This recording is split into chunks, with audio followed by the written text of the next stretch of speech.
And the last but not the least, Dr. Mohamed Munas. Dr. Munas is a senior researcher at the Center for Poverty Analysis with a PhD in Human Geography from the Radboud University, Netherlands. He has over 20 years of experience in research, policy analysis, and monitoring evaluation. His expertise spans a wide range of areas including poverty assessment, conflict analysis, post-war recovery and development, livelihoods, small-scale fisheries, value chain analysis, small and medium enterprises, labor migration, and diasporas. Munas has led independent evaluation of numerous development interventions in Sri Lanka and teaches qualitative methods for evaluation. Welcome, Dr. Munas, into the dais. Thank you so much.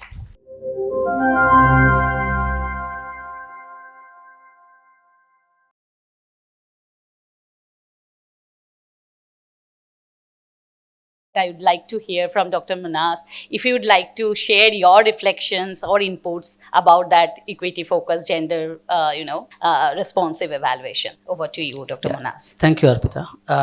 Thank you, Dr. Soma and Asela for setting the stage for this. I think most of the things have been said, but I'd like to stress one fact here.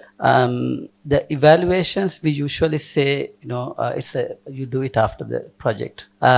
So what is important, especially in programs like SRH interventions, this has to be taken into account. I mean, you do evaluation at the end, but you need to conceive it in a comprehensive manner before you even start the program.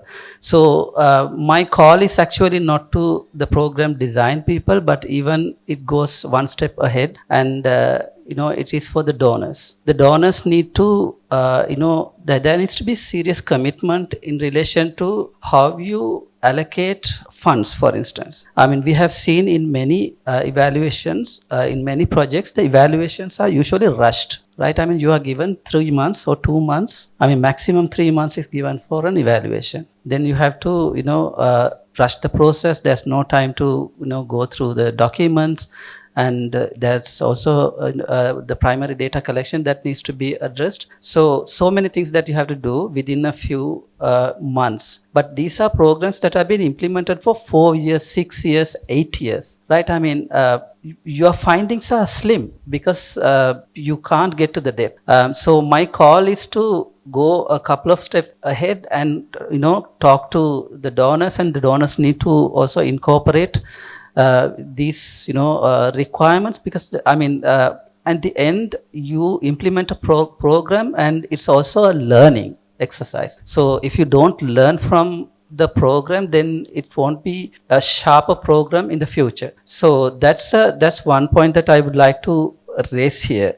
And the second one, Dr. Soma already touched upon it, is looking at the context. So you need to understand in which context the programs are implemented. So the context analysis, a thorough, deep context analysis will give you what exactly the issues are. So Asela raised this issue of social, use of the program activities. You don't find it's being used because you have not designed it. You have not designed it because you have not spent enough time analyzing the context. So you need to understand the social norms, social structures, barriers, taboos, for instance.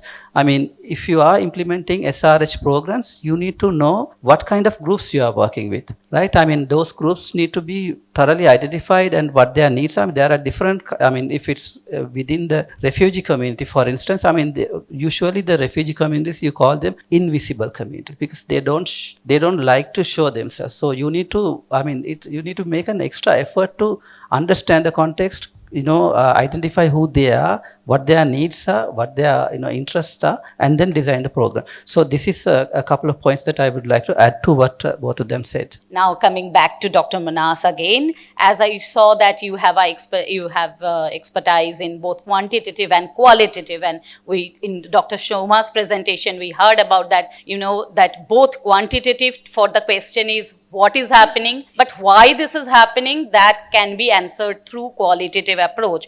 So I would like to would like to ask you at what approach can be adopted to balance between that quantitative and qualitative data in that evaluation that can give us that informed decision making, focusing on that two part, that equity and gender responsive things. Yeah, over to you. Thank you, Arpita. I think Dr. Soma already highlighted it. The fact that we have to move we have to combine quantitative and qualitative methods in evaluation. I mean, we can't compromise on that. There are certain methodologies we can adapt. For instance, developmental evaluation is something that, as a methodology, it's very interesting. And also important for something of this nature, like SRH interventions, because in developmental evaluations you are not an external to the project. You be part of it and you learn from the intervention. You reflect with participants, record it, and then repeat the observations. As the project progresses, you learn from it and implement.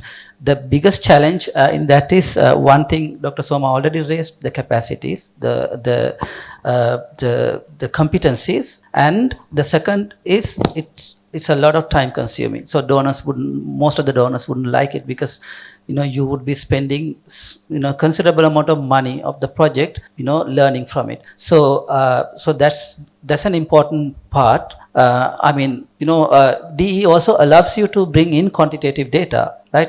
You can use mixed methods to learn from it. You can use the project baseline data and the midline and endline and all. You can integrate easily, and it adds a lot of you can talk about stories, narratives, lived experiences, all bring together, and then it's a very comprehensive methodology.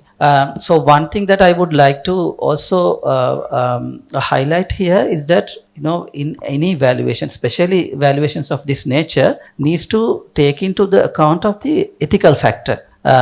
Because this data, you are talking about marginalized, vulnerable, hidden population, and for instance, things like teenage pregnancy, right? STD. In our context, these are like taboos. You don't talk about it, right? And then you collect data, and you also need to be very careful in how you store, how you analyze, how you report back, disseminate, all these factors. Yes, DE, development evaluation, and any evaluation methods will bring, rich data, but you also need to be very careful, especially in relation to the projects that are dealing with SRH issues. So, that's a brief, addition to what you